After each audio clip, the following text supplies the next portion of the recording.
Bless you. James Harden hasn't shot it well, just 3 for 11 in the first half, but he does have 17 points, 4 rebounds, and 5 assists, and is hit 9 out of 10 from the line. And the Houston Rockets, number 3 in the West, lead the Atlanta Hawks, number 5 in the East, 50-47. American Express halftime report. Studio J here in Atlanta. Ernie Johnson with Shaq and Kenny and Charles. The American Express teammates, and one of them used to be a Rockets teammate. Now with the Atlanta Hawks, Dwight Howard, he and Paul Millsap combining for 22 of Atlanta's 47 points. Dwight with a first half double-double with 12 and 10. This is a guy, Shaq, who spent 3 years with the Houston Rockets, and he's back in town tonight. Averaged 16 and 12 with the Rockets in 3 seasons. With Atlanta, he's averaging 14 and 13, 4th in rebounds. What do you make of his game at this point in his career? Well, you know, when you come home and play against a team that you formerly played for, you want to do well. And he has a lot of bounce in his step tonight. You know, I kind of knew he was going to come out like this right here, you know, ducking in like we all want him to do. Great move right there. I think he learned that from Akeem. And just go strong. That's all we want you to do. Usually he does the right hand or the left hand jump hook right here. Right, you know, right place at the right time, going up real strong, a lot of bounce in the step. And this right here is the old Dwight Howard. Not really known for his post-up, but known for getting the lobs at the rim.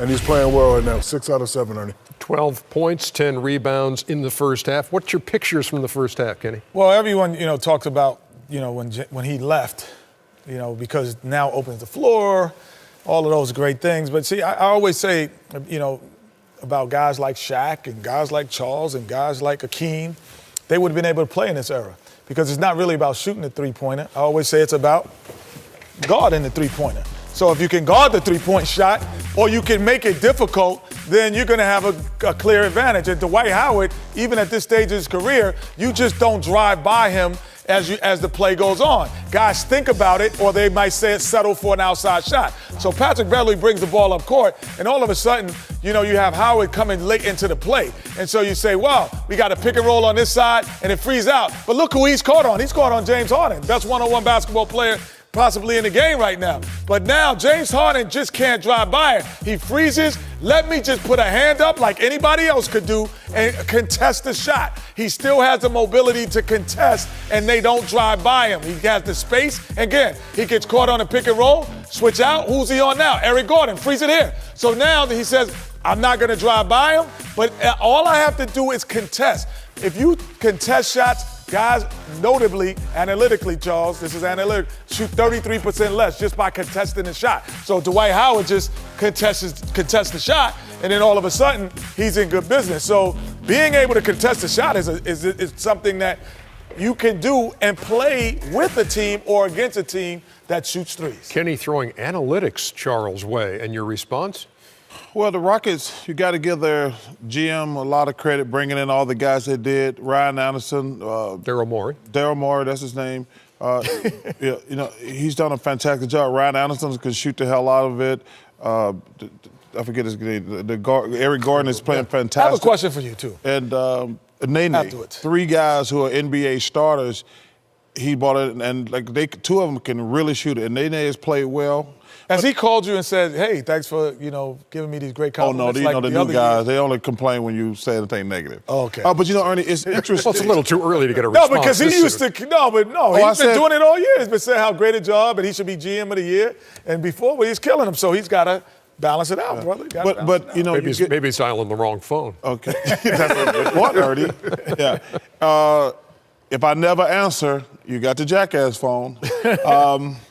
But, you know, the key is, Ernie, it's interesting in the West because the team that's playing great in the West is the Memphis Grizzlies. You know, it stacks up Golden State, San Antonio.